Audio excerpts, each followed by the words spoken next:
Conexión Latina, el programa que conecta las miradas del cine latinoamericano. Hoy con dos directoras mujeres, ¿no, Fede? Hoy vamos a estar con Josefina Morandé, que es una realizadora chilena, y con Camila Bejarano, una realizadora local de su película Creo escuchar una historia posible de San Ampay, y que la vamos a conectar con Hoy y no Mañana, películas que están conectadas por la memoria y por la identidad regional. Y aquí estamos con dos realizadoras latinoamericanas, con Camila Bejarano Pérezson y Josefina, que nos van a estar contando un poquito hoy sobre dos documentales que hemos elegido para el Conexión Latina de hoy. ¿Cómo estás, Camila? Muy bien, muy gustosa de estar compartiendo este espacio, de encontrarme con Josefina y su maravillosa película para conversar un poquito. Josefina. Sí, aquí desde Chile, Santiago, la cordillera, del otro lado. Un saludo grande y contenta de estar aquí también, que me hayan invitado para poder hablar un poquito. Bien, la primera pregunta que tengo para ustedes es una pregunta que les va a disparar un montón de cosas, pero que vamos a tratar de cerrarlas en qué les pasa con el documental, con esto, ¿sí? Y es, ¿cuál es el lugar del cine en la construcción de la memoria? Y es un lugar central, ¿no? A partir del momento en que surge el cine como dispositivo, transforma el vínculo de la humanidad con la memoria. Es un rol central, es estético, es político, es ético, así que, y el documental tiene un lugar importante, no solo, la ficción también construye memoria, pero el documental puede tener una inscripción particular a partir de la recuperación de testimonios y de documentación específica, pero es central el lugar del audiovisual, del cine en general en la memoria, la construcción de la memoria. Josefina. Bueno, pienso, hace años ya que vengo pensando que un poco el documental va a reemplazar en el futuro tal vez a las clases de historia en los colegios, a los libros de historia, o sea, es, no sé si reemplazar, pero es tan importante como se cuenta la historia, con la rigurosidad que hay que tener, que siempre ya sabemos que el cine es bastante subjetivo y a veces puede ser mentiroso también, ya es por sí mismo una invención que uno escoge. Pero sí pienso que es tan importante como la historia que uno estudia, los documentales van a ser cada vez más importantes en la memoria de un país. Y sus dos documentales son importantes para la memoria de Argentina y de América Latina, ¿no? Uno contando una historia más personal, pero que es colectiva, y el otro contando también muchas historias de esas mujeres que dejaron su huella y dan lugar a una historicidad de las colectividades femeninas hoy en día en esa lucha en Chile, digamos. En ese sentido, ¿cómo trabajaron ustedes con esta conciencia de que el cine construye memoria con los testimonios que abordaron en cada una de sus películas?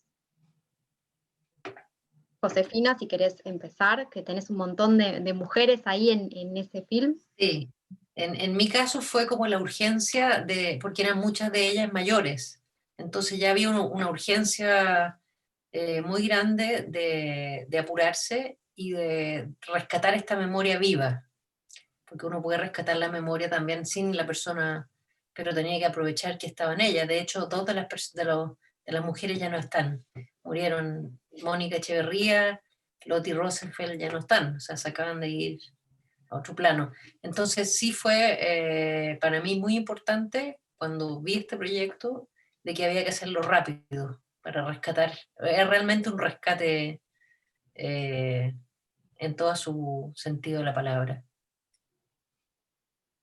Camila, para vos.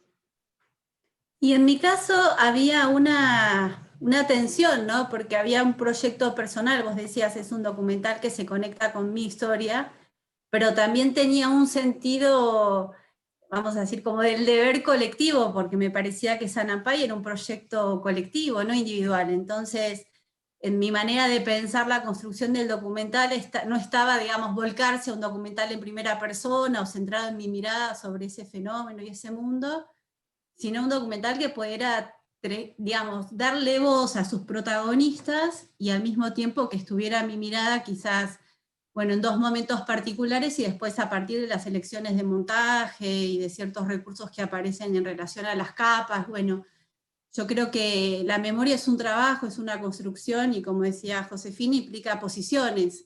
y a mí me interesaba que en el documental eso estuviera patentado, por ejemplo, en este juego Fundidos Encadenados, ¿no? Que la memoria no es algo transparente, claro, que está ahí para que vos la encuentres, es algo que se construye y que exige trabajo, mucho trabajo.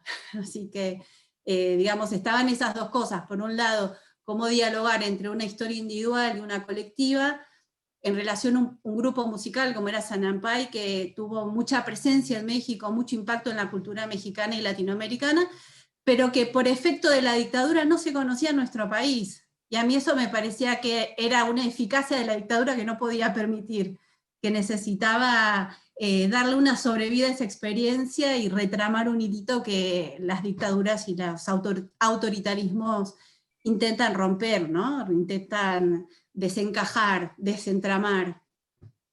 Y Así que un poco ese fue.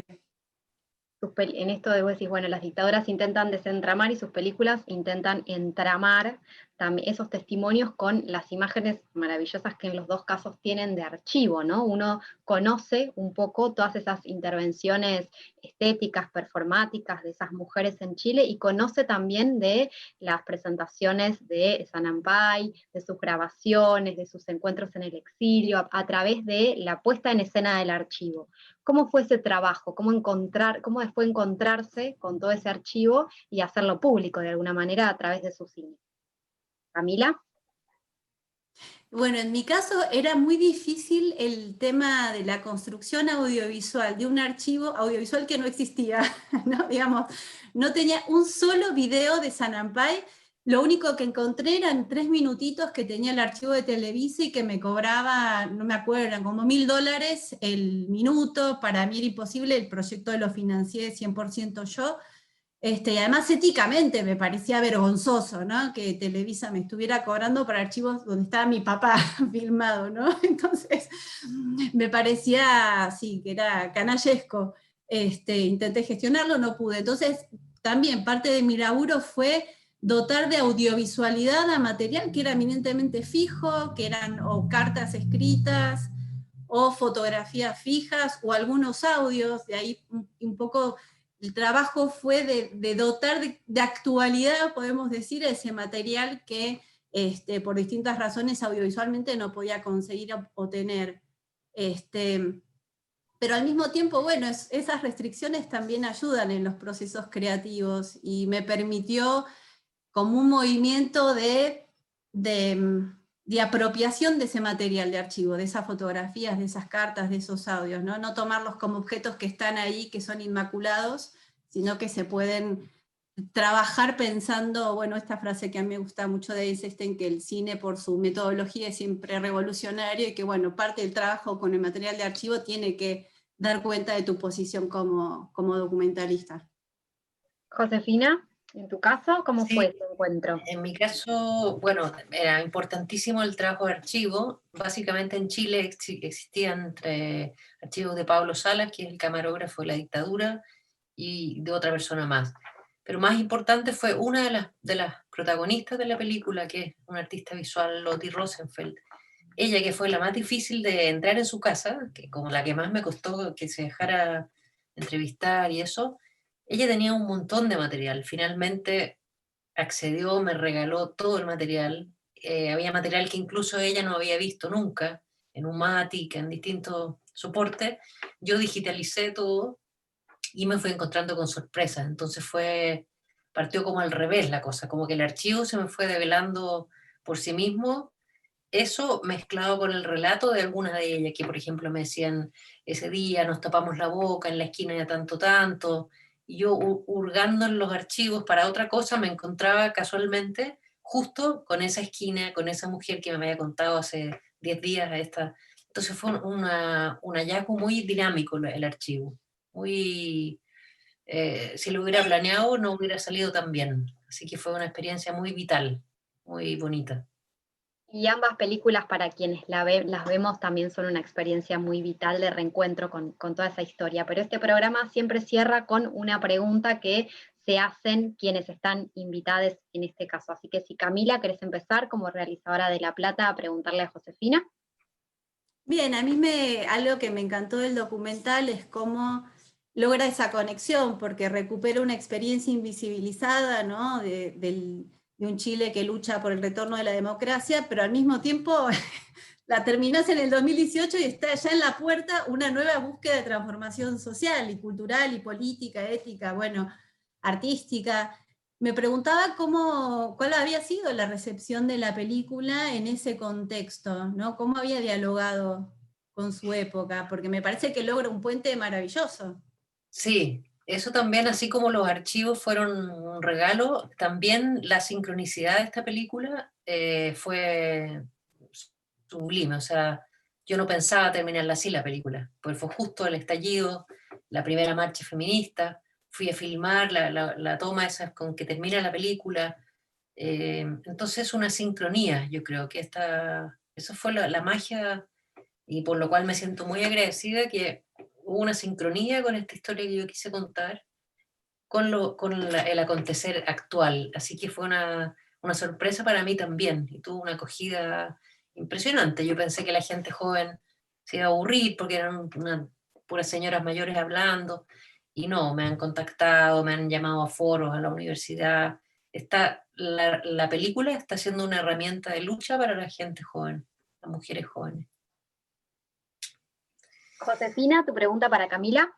Sí, Camila, te felicito por tu película, porque además de tan cercana que es de tu padre, dos cosas, es si no había nada hecho de eso, de esa historia, de este grupo, y la parte coral, porque ya vemos que es una película coral, pero tú trabajas el audio de una manera como de ecos en los personajes. ¿Tiene algo que ver con esta búsqueda de recursos para construir la historia, lo sonoro? Bueno, empiezo por la primera pregunta. No había nada sobre el Sanampay. Y en particular, por ahí había sobre el Sanampay, que después se siguió haciendo en Argentina, en Neuquén, pero textos escritos. Así, de tipo audiovisual, no había nada. Y de hecho estuve casi 2 o 3 años buscando material de archivo y no conseguí audiovisual y no conseguí nada.